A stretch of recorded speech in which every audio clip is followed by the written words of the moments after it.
When I learned how to walk, I was told by him the best way to learn chemistry is to mix some things together. And if anything blows up, don't tell my parents. And so it gave me an incredibly early start into the world of chemistry. In this episode, you'll get to know Joe Landolina, the life-saving inventor. And you'll hear the story of how his scientific curiosity and being a fan of Batman led him to create a 9-figure medical device business. I'm Dave Crenshaw, and this is my Success Show.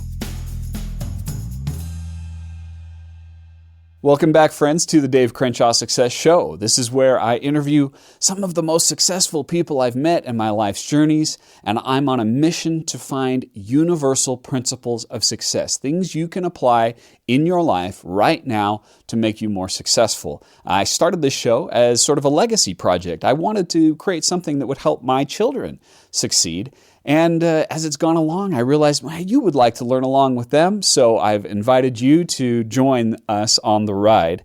If you're not familiar with me, I'm a best-selling author. I speak around the world to Fortune 500 companies, and I've taught millions of people how to be successful through my online courses, particularly on LinkedIn Learning. With this show, I wanted to do something a little bit different, and I wanted to interview people who have multifaceted success, not just career or financial success, but they're well-rounded and they have balance in their life. And by the way, if you know someone like that, someone who's highly successful and has multifaceted success, feel free to send your suggestion to us at guest@davecrenshaw.com. Now, before we get into today's episode, I'd like you to do something, and this is for yourself. I would like you to listen for something you can do. So as you hear my guest story, I want you to be thinking about what's something I can do today. What's something I can do this week? Not months from now, not a year from now, but right now. And my guest today was introduced to me by a previous guest, Mike Blumenfeld, who's a coach and consultant in New York City. And boy, when I heard Joe's story, I just had to have him on the show. He's got such a fascinating mind, such a brilliant business that he's created that's saving the lives right now of animals, and very soon in the near future will be saving the lives of humans. Joe Landolina is the CEO and co-founder of Cresilon Inc. While experimenting with natural materials in the lab, he developed an adhesive hemostatic gel composed of plant-based polymers that could support the natural clotting process. Joe and his partner, Isaac Miller, founded the Brooklyn-based medical device company Cresilon Inc.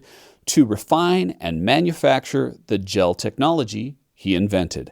Together, their goal is to improve wound care and advance the standard of medical treatment. Joe lives in Brooklyn, New York, with his wife and their 90-pound German Shepherd. Joe, thank you. Thank you so much for being on the show. Of course, Dave. Thank you so much for having me. So we have a mutual friend, actually someone else who's been on the show, who is Mike Blumenfeld. He's now 90 years old and has been an amazing mentor for a lot of people. When my son and I sat down with him, we were at a prison event, and afterward we had a dinner, and he started telling me your story. And I was blown away by your story. It's truly remarkable. So I've been excited for quite a while to talk to you about this. Yeah, well, thank you so much for having me on, and I'm so excited to be able to share the story here. My understanding is it started when you were young. You had access to a lab. Is that correct? Exactly. My childhood was a little bit unorthodox in that my grandfather was a pharmaceutical executive, and in retirement, he started a vineyard in upstate New York. And so he was one of the first commercial vineyards in New York State. And he learned lab safety in the 60s. He fitted his lab out with equipment that he borrowed from his previous employer. And so it was a well overpowered lab.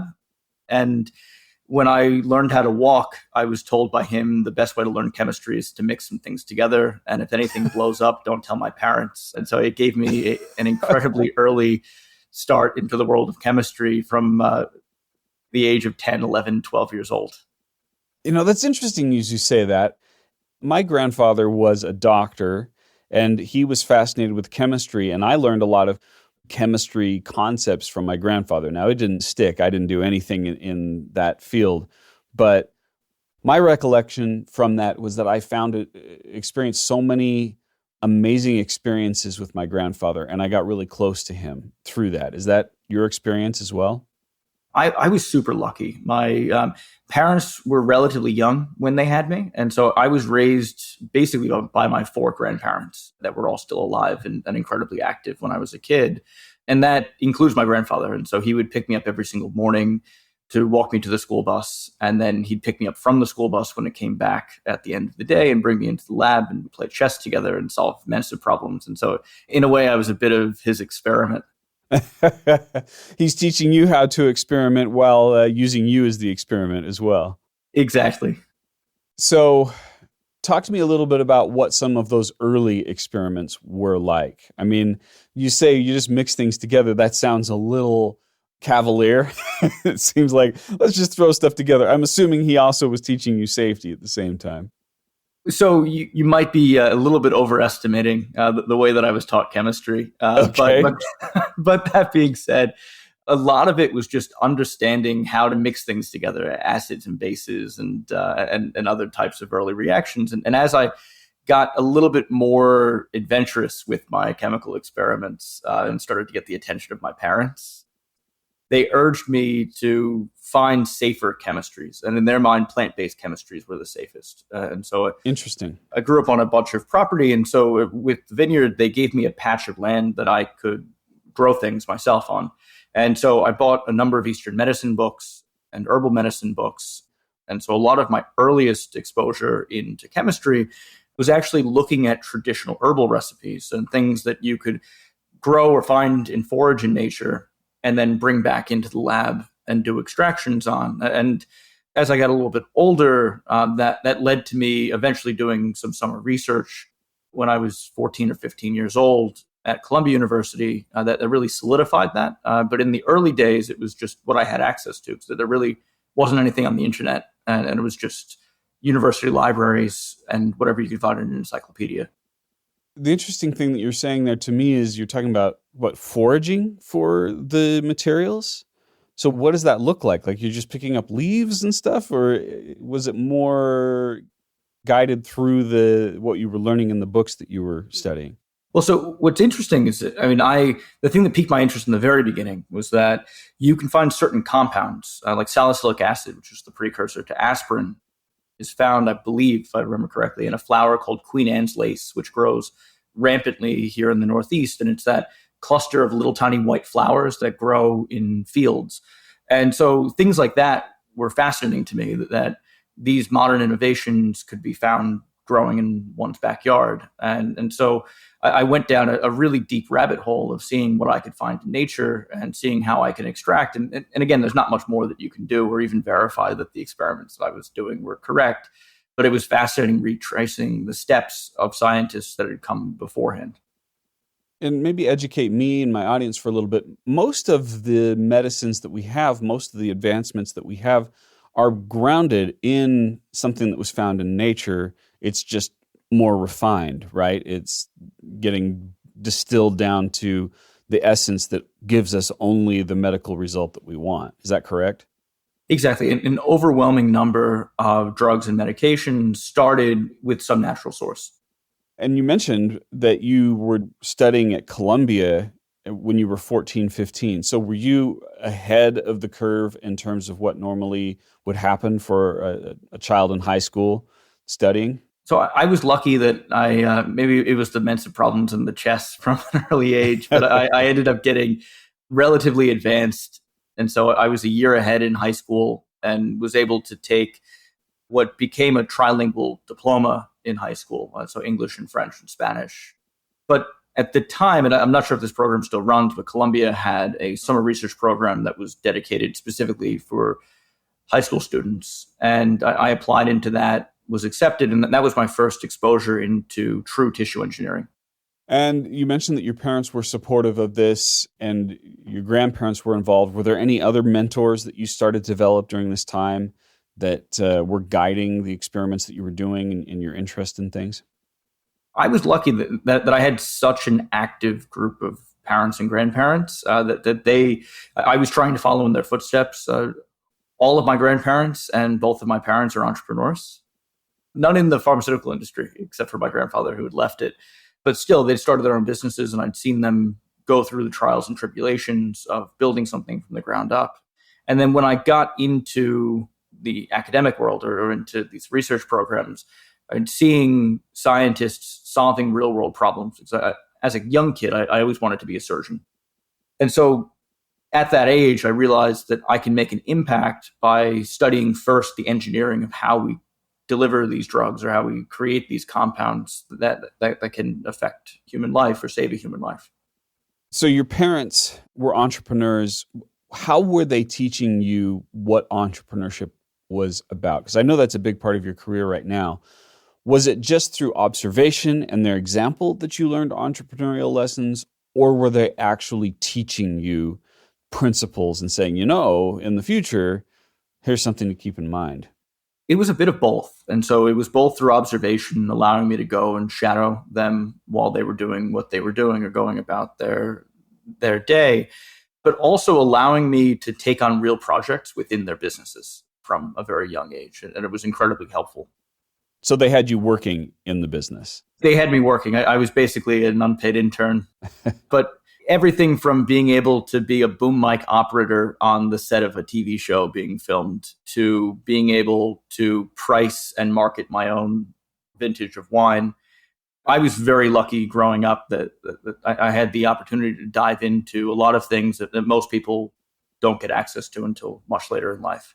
That's fantastic that they were giving you those opportunities to learn those things. And as you did that, did you become less and less interested in being a surgeon and a doctor, or were you still wanting to pursue that path as you started to proceed on to college, let's say? Oh, so I held on to that goal of being a surgeon until the very last possible moment. Okay. All right. And tell me if I'm wrong. I remember Mike telling me a story of a happy accident that occurred in the lab that sort of became the alpha moment of Cresilon. Is that accurate? It is. And so I'd completed my summer of research at Columbia. And the work that I was doing there was using an algae-based scaffold so basically this structure made of algae that you could take stem cells and use that scaffold to help differentiate or convert the stem cells into a target tissue. And in this case, it was cartilage. And I thought that was the coolest thing that I'd ever seen. And having access to the lab that I had, I decided, you know what, I'm going to go home and I'm going to make my own cartilage.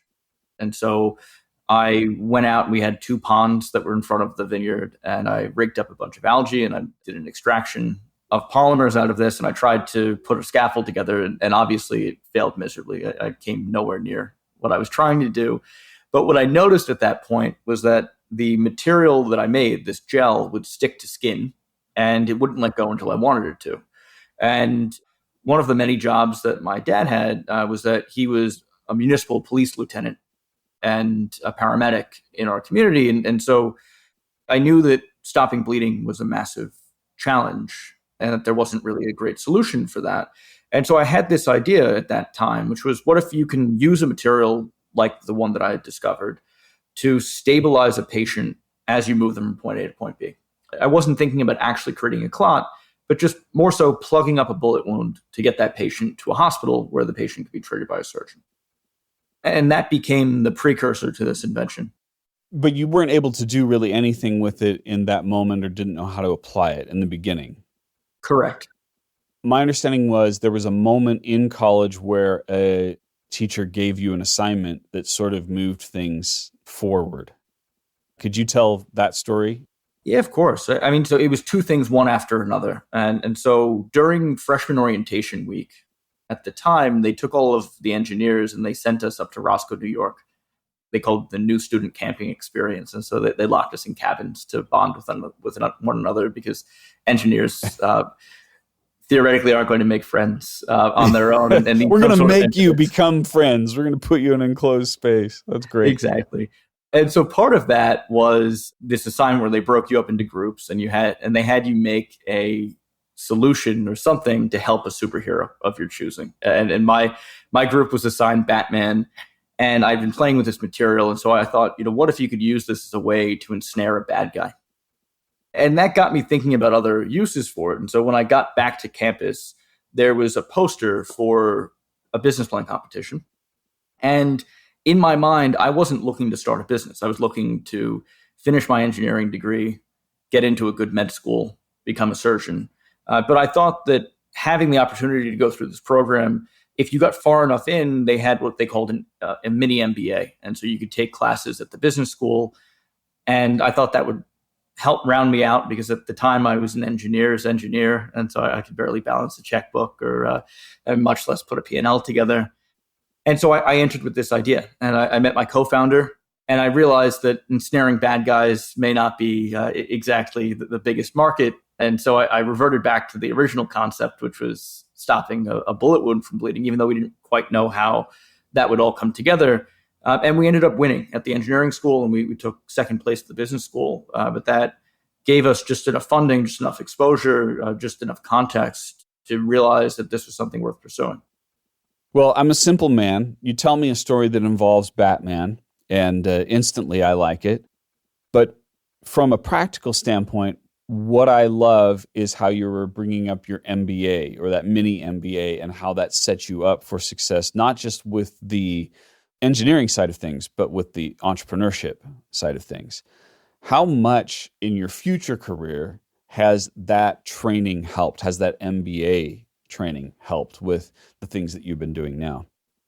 So just to be very clear, what they call a mini MBA was effectively a half semester of hyper condensed business classes designed to get entrepreneurs up over the hurdle. So just a taste of it. Just a taste, but it was critical. I think that the skills that you learned there were incredibly important to understand not only how to build the processes or the foundation onto which a business can be built, but also how to communicate that to whether it's investors, to customers, to the world in general. It helped pull me from the engineering world or the technical world alone and into a more well-rounded role. You know, I asked that question for those who have listened to most of the episodes of this podcast. This is a recurring theme, is the background in business will help you in whatever it is that you're attempting to do. In fact, I had that conversation with my daughter last week. She's an excellent fiction writer. She's already written a novel and a half. And we were talking about school, and I say to her, you can go to school, I'll help you with that, but you must study business as part of it. And I think the background that you had from your parents and that education that you picked up through your college years is incredibly influential in the success that you're having now. It really is. Okay, so you had that moment, you won that business plan. There are a lot of great stories like that where someone wins a business plan competition and yet doesn't turn it into an actual business. So where did you go from there? How did things start to evolve into actually creating a company built around this technology? That's an absolutely great point. And so we exited that business plan competition with a wonderful idea, but no product. And so the product that we had, or the invention that we had, wasn't yet proven. And so we had a really good idea, a really good hunch that it could work, but we hadn't gone through those motions yet. And we were kids. I was 17 years old when I started this business. My co-founder, Isaac, I think was 19 or 20. And not to mention, I was doing a combined bachelor's and master's program in engineering in 4 years, and I was still a freshman.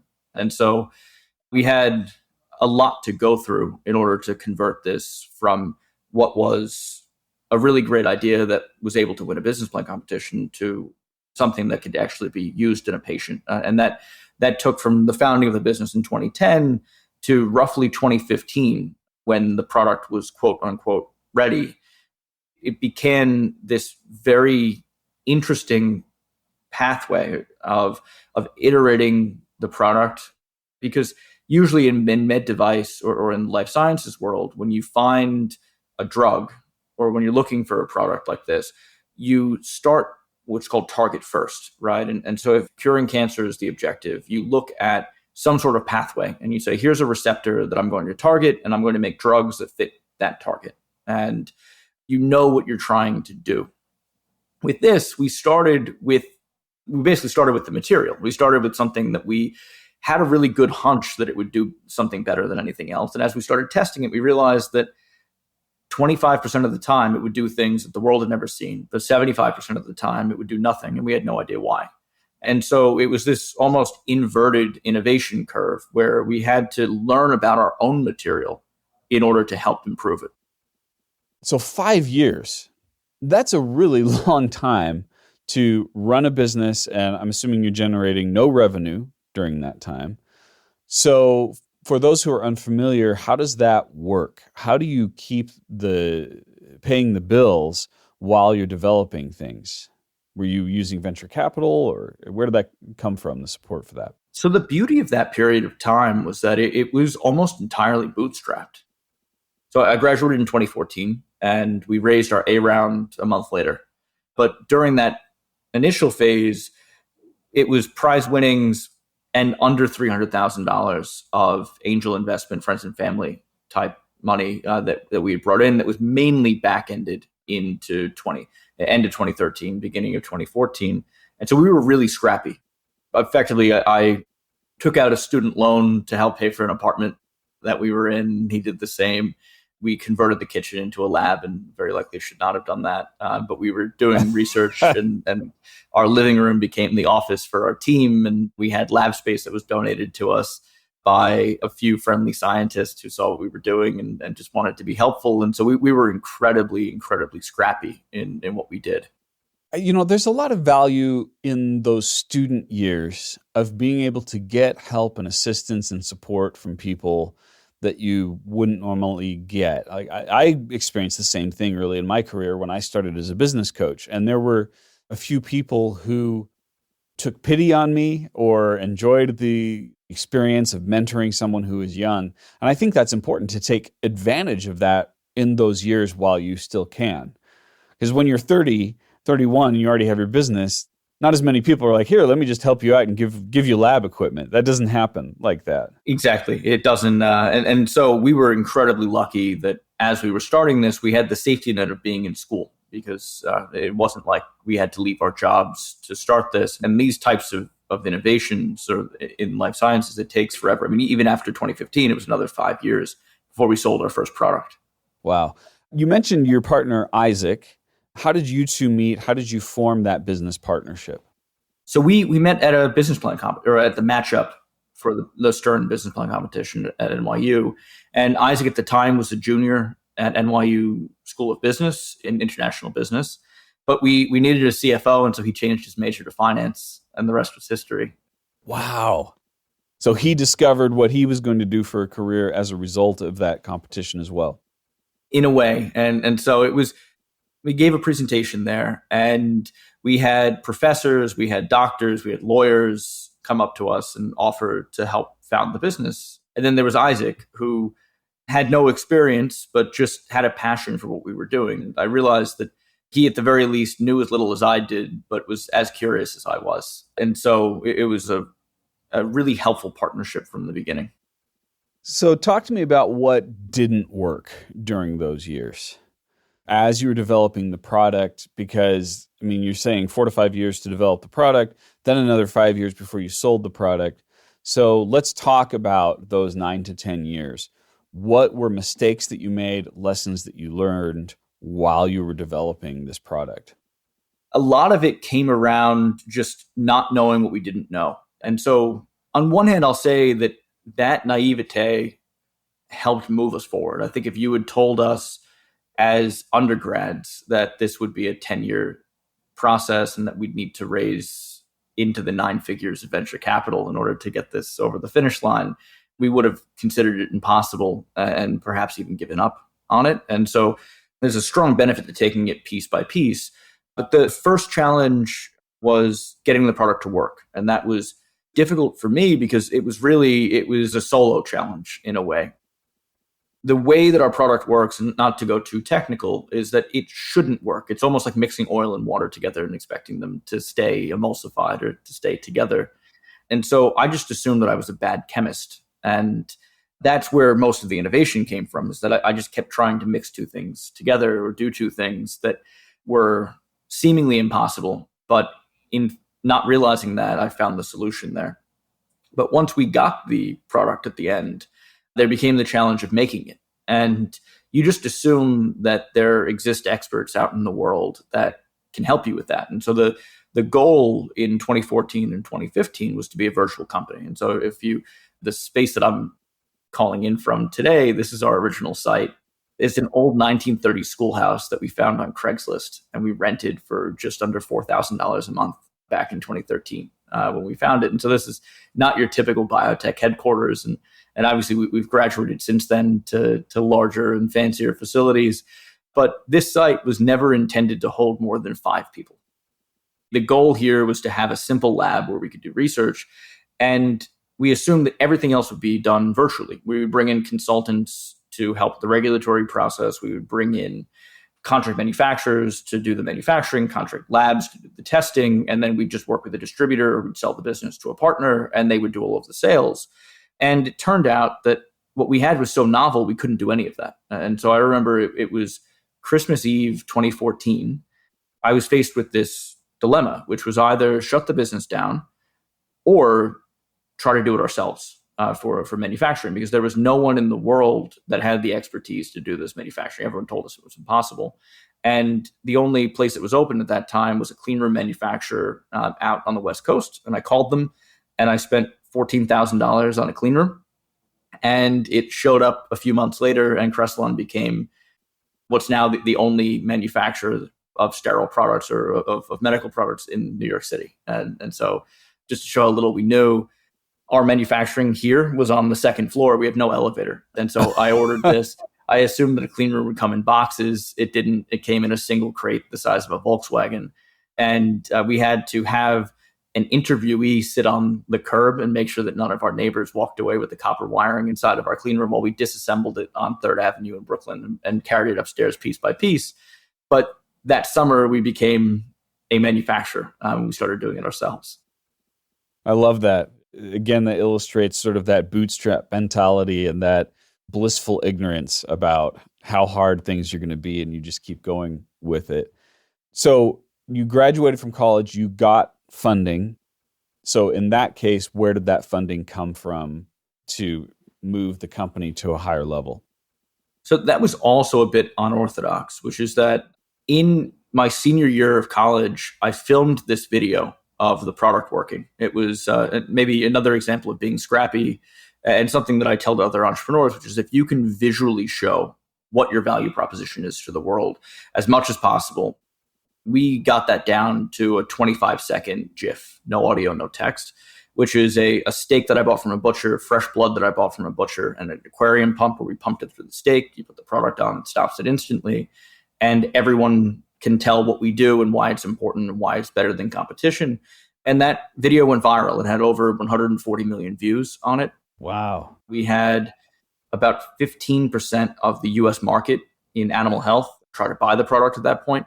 And we had over 8,000 investors reach out to invest in the business. And so we were able to put together a really amazing cohort of investors in that A round that had some VCs in it, but they were primarily entrepreneurs themselves. And those investors ended up reinvesting throughout the life of the business. And so it wasn't always the easiest path. And in fact, it was maybe more difficult in a lot of ways. But we did it our own way, and we found people who truly understood, supported, and were patient with the growth of the business, because everything in life sciences, but everything in entrepreneurship in particular, takes longer than you expect and costs a little bit more than you expect. I just want to briefly highlight that, which is the power of video, the power of showing what something can do. You could write a business plan, you could fill it up with pictures, and you can give a PowerPoint presentation, but there's nothing like actually seeing the product in action, seeing what you do in action. And I think too few businesses rely on video in a lot of different ways. They could use it to help grow the business, help sell better. And yet I still think, even in the YouTube era, it's underutilized to convince people. I agree wholeheartedly. Okay, so let's start to move forward. You're starting to grow the company. You've got funding from these investors. How many employees did you have at the point when you first sold your first product? So the first sale was 5 years after that point. And so there was a big reset right in the middle. And so we raised funding, and then we realized that we were on the wrong track and had to go back to the drawing board. But at the time of first sale, we had maybe 65 employees. Wow. But that's the hallmark of biotech, which is that everything has to be at scale in order to do anything. That would imply to me that there is a pretty strong risk tolerance in biotech. There's the understanding that, you know what, we're going to have to invest in this for 5 years or more before we start seeing money back. So I'm assuming that the people who are investing in this, the venture capitalists, they're very, very comfortable with a long timeline. Correct. And one of the benefits that Cresilon had, to be frank, was that we had earlier access to revenue than most biotechs because we used the animal health market or veterinary care as an early on-ramp to revenue. And I'm assuming they also provided you with mentorship, with guidance, with consulting to help with that growth. What does that look like for someone who hasn't experienced it? So I think, again, one of the biggest learnings there was that we expected that you can very easily find experts in your own field. And I think that the biggest lesson that we learned was that, especially when you're doing something novel, there's no one that comes in with the playbook that applies directly to your business. And that was a big disappointment when we first learned it. But it also really helped us understand how important it is to have a team, to have a diversity of thought and ideas and backgrounds around you, where it's not just about having the most experienced individuals or the best consultants or the highest paid consultants. It's about having a blend of experience and a blend of passion and creativity and ability to understand that the playbook that you come into a business with is not the playbook that you need to operate the business. And it's about working together and collaborating to write it yourself. Can you think of a story that illustrates that principle of the blend of experience and passion with the group that you had, where you were able to achieve something that you could not have without that? So that's how we got over this hurdle. And so when we built this manufacturing facility that was just above my office here, it was a 10-foot by 10-foot manufacturing site where everything was being done manually. And then we got inundated with orders from over 15% of the market. We had something like 4,500 orders come in for a product. And we realized it was irresponsible to do what we said we were going to do out of this site. We had to go back to the drawing board. We had to raise more capital. And it was difficult because our product looks like hummus in a syringe, and but it has to be made like a vaccine. And so there are lots of people who can make hummus and lots of people who can make vaccines, but no one that was maybe dumb enough to try to do them at the same time. And so everything had to be customized. And so we assembled a team of effectively kids that came up with the business, or recent graduates who just were whip smart and curious and willing to put in the time.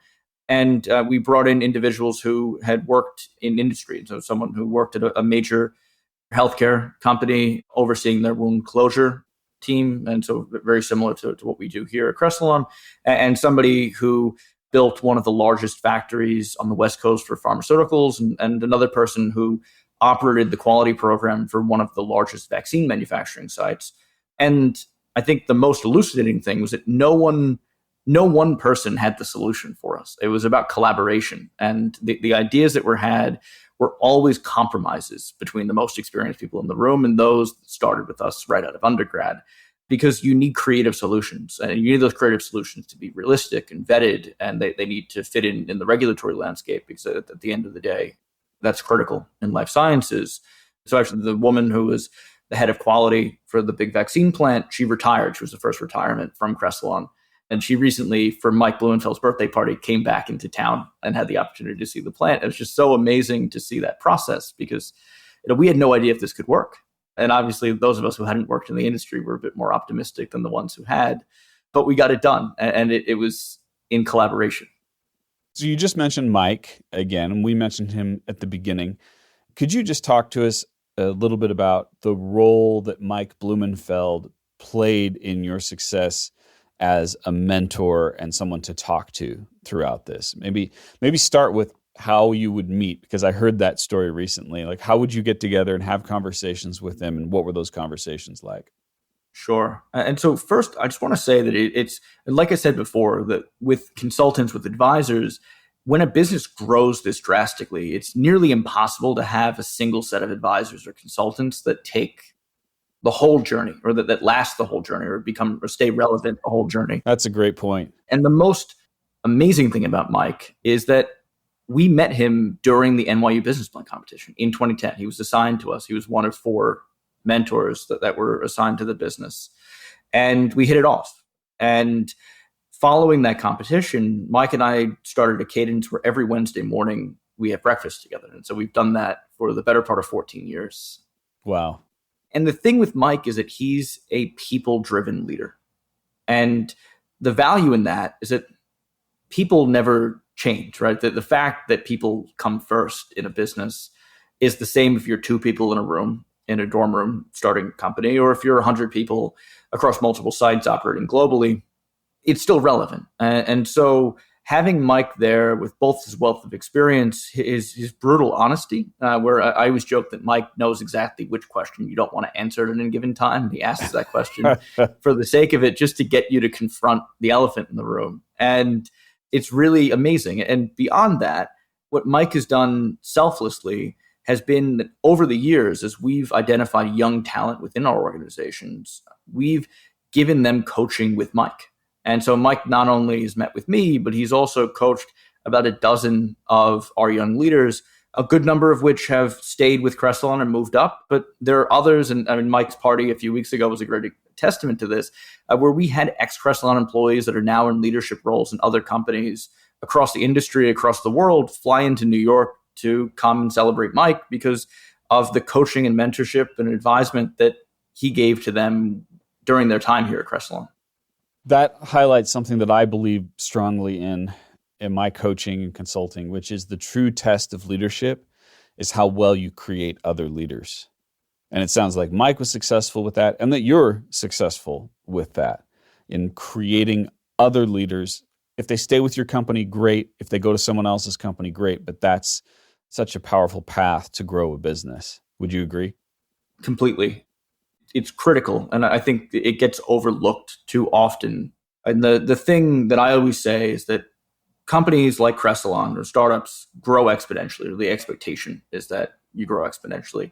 And people by default do not grow exponentially.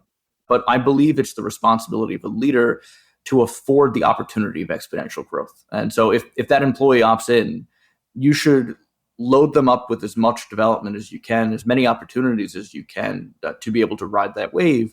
And I mean, a great example of that is my vice president of quality and regulatory started with us as an intern. And he was the guy who lived across the hall from us in the dorms. And he's now coming on 11 or 12 years with the business. And he's put in the effort, and he's become a leader making leaders of his own. The hardest part of any startup is the first sale, is the first person to say, here's a check, here's my credit card, whatever it is, invoice me, I'm buying this. What was that first sale like? How did that come about? Oh, it's a hilarious story because our first launch, so after 2015, it took us another 5 years to commission the facility and get it into regulatory compliance. And so that meant that our launch date for Vetigel was October 2020 during, I think it was the Delta wave of COVID. So we were in the middle of effectively full lockdown. But as an essential business, we were operating, and our customers as veterinary clinics were also essential, and they were operating, but you couldn't get into the clinics. So our first sales happened in parking lots, in stairwells, over Zoom calls. And so it was dystopian in a way, but we got it done. That's crazy. I didn't even think about that, the timeline on that's when it occurred. Did it help that was there a particular demand where there was higher demand for this, or was that just sort of coincidental to selling your product? I mean, that was one of the most interesting things as well, is that we had huge pre-order lists for Vetigel. But sometimes when life gets in the way, like a global pandemic, all of our customers are also business owners. And that's one of my favorite things about the animal health industry, is that our average customer is a small business owner. And so if they're not in surgery doing what they do, saving pets' lives, they're not in business. And so understanding that even if there's interest in the product and they love the concept, converting that into an actual sale to get the time to get them to train and to change their behaviors when everything else is stripped away. And so that there are no more conferences, there's no more opening the front door and talking to the receptionist.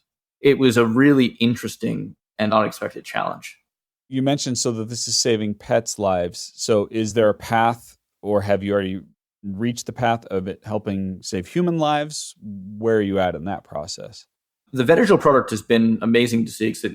We just surpassed 50,000 pet lives saved in 30 countries across the world on that product line. So we received FDA clearance for human use last year. We also have another product which is designed for massive hemorrhage. So think military use, emergency medicine, and trauma care, things like gunshot wounds, stabbings, motor vehicle accidents, and the original idea that we started. Batman. Exactly.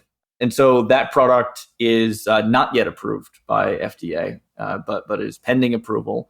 And we're gearing up for launch on that. And so that should be happening hopefully relatively soon. If you don't mind me asking, if you're not comfortable with this question, we don't have to keep it, but what is the current valuation of Cresilon? We're very proud to say that it's significant. It's well into the 9 figures. Wow, that's amazing. I mean, really, to see that start of that path with your grandfather teaching you to mix things together to, well, you're mixing things together and you've created such a beautiful business around it. That's fantastic. Congratulations. And you're just at the beginning of this process, right? We are. And you were fairly recently married, is that right? Exactly. My wife and I were married about a year and a half ago, but we've been together for 12 years. And so it was really just a formality at the end of the day. Can you talk a little bit about how you two support each other in that relationship? So it's been a really amazing partnership. I'm incredibly lucky in that my wife is also an engineer. We met in school. She's also an operator that runs a relatively large business in the chemical industry. So it's been a really interesting support curve where as we've grown through our respective careers, we've been able to lean on one another as partners. And so it's been incredibly helpful where being in the CEO chair, even having co-founders and a leadership team and advisors and investors, it's helpful to have one singular person that you can count on as a partner at the end of the day. And I have that in my wife. Could you give us just a little insight into how that works? Is it conversations that you're having with each other? Is it sometimes picking up the slack at home? What's on a practical standpoint? How does that work? So we're both engineers, and so everything ideally runs very efficiently. And so we have everything from, we have a shared spreadsheet that goes through exactly where support is needed to make sure that nothing falls through the cracks. We do formal check-ins that we put on the calendar, which may sound way too corporate, but at the very least, I travel 200 nights a year. She travels 200 nights a year separately. And so making sure that we have time to focus on ourselves and make sure that we're doing what's needed to be done is incredibly important as well. And she always describes herself as both my biggest cheerleader and my biggest critic, which is that we can always count on one another to give honest, direct feedback. And that's important because that doesn't always come from the rest of our circles. Yeah, and that works for you. Because I know sometimes people do not want that kind of brutal honesty from their spouse. In fact, I'd say that's pretty rare that you guys do that, but it works. I think at least in our case, it's necessary.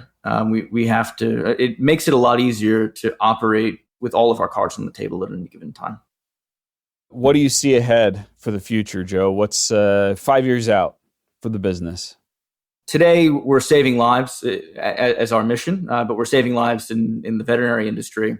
We're very soon going to move and extend that mission into saving human lives, which is something we're incredibly excited about. And so looking over the next 5 years, there's a lot of growth ahead with Cresilon. As a manufacturer, we have our own sales forces. And so there's a lot of growth to be done in order to support that mission. But having a product that is launched in trauma care, where we should be seeing this in ambulances, in military, in hospitals, in fire and police, so we can get product to those who need it most. And then eventually moving this into the OR in humans. Oh, that's amazing. I'm thrilled. I mean, you're clearly at the beginning of the curve of this business and where it's going to go 5 years, 10 years. I think that's going to be a really remarkable story and a fun ride for you and your team. So thank you for sharing that with us. So, Joe, this is something we do at the end of every episode. I want to help someone who's listening to this do something. I think that it's easy to be inspired by your story and to be educated about what you've done. The real power comes from when someone takes action. So what I'm going to do now, Joe, is I'm going to pull out 3 possible actions that stood out to me, something someone can do this week to make your success story a part of their success story. So I'm going to call out 3 specific actions, and then I'd like you at the end to share one of yours. Sound good? Of course. Okay, so the first thing, I'm going to go all the way back to the very, very beginning about your grandfather saying, what's the best way to learn chemistry? Mix things together. And I think that that is a great principle for any life and any career. Just try things. Just try experiments.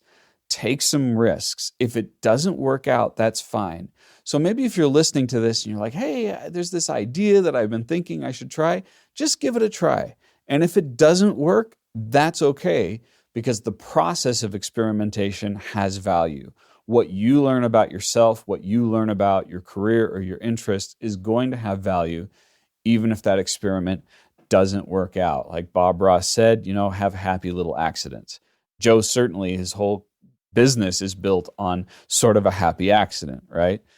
The next one that goes back to something we talked about early is take advantage of being a student. Or if you're not a student, take advantage of being a novice and ask for help. People will help you. People with more experience, with more knowledge, will be willing to mentor you if you ask for it and are humble about it. I think too many people are afraid to show that they lack the knowledge, when in fact, showing that is helpful.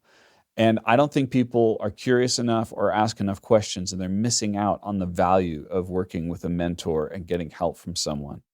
And then more recently, you talked about how you've built a team of diversity of thought and background, where they're blending experience and passion, and how that's helped you overcome perhaps a lack of knowledge or a lack of someone who has the expertise to help you. But you've found the truth, you've found the best path forward by having a team of people who have worked together to do that. And I would say to someone listening to this, how could you add a little bit more of diversity and thought and background to your team? Or perhaps even to your life, and just say, hey, I want to associate with people who have backgrounds that are different than mine, and how that can lead you to finding a good answer. So just kind of spread out a little bit and meet some new people. So those are 3 actions from me, Joe. What's one that stands out to you? So one that's been incredibly helpful, and we didn't speak about it today, but it's transparency, and especially transparency within your own team and within your own circles. And I when I started, I thought that the CEO had to act as the filter to keep all of the craziness from the world and all of the ups and downs and volatility that we see in a business away from the team, so the team can focus. And I one day started admitting my own failures, admitting my own worries and concerns, and being transparent with people in my life about the things that were stressing me out, or the things that I had outside of my own control. And I realized that it closed the gap between myself and the people in my circles, right? It allowed people to step in and help where they could help, when otherwise I didn't even realize that they were capable of stepping in to help. Yeah. Well, and as you're saying that too, I'm hearing the application as a leader. Even when you're in charge, even when you're supposed to have all the answers, being candid and saying, maybe I don't have the answers, but you can help me find it. Exactly. That's fantastic. Joe, this has been a delight to talk with you and to get to know you. And thank you so much. Hopefully sometime the next time I'm out in New York, we can grab a bite together and meet in person. But thank you so much for being generous with your time. Of course, Dave, thank you so much for having me on. It was a great meeting as well. And if people want to continue to follow your journey, learn about Cresilon, where would you suggest they go? So our website, Cresilon.com, has most updates about the business. They could also look me up on LinkedIn or look the company up on LinkedIn at Joe Landolina or at Cresilon. Fantastic. Thank you, Joe. And thank you, everyone, for listening. Remember, it's not just about the knowledge that you gained or the inspiration that you received. It's about the action that you take. So do one thing today or this week, and you'll make Joe's success story a part of your success story. Thanks for listening. You've been listening to the Dave Crenshaw Success Show, hosted by my dad, Dave Crenshaw, and produced by Invaluable Incorporated. Research and assistant production by Victoria Bedez. Sound editing by Nick Wright. Voiceover by me, Darcy Crenshaw. And the music is by Ryan Brady via Pond 5 Licensing. Please subscribe to the Dave Crenshaw Success Show on Apple Podcasts, Spotify, wherever you like to get your podcasts. If you have a suggestion for someone my dad might like to interview, please send it to guests@davecrenshaw.com. And please don't forget to leave us a 5-star review. See you next time!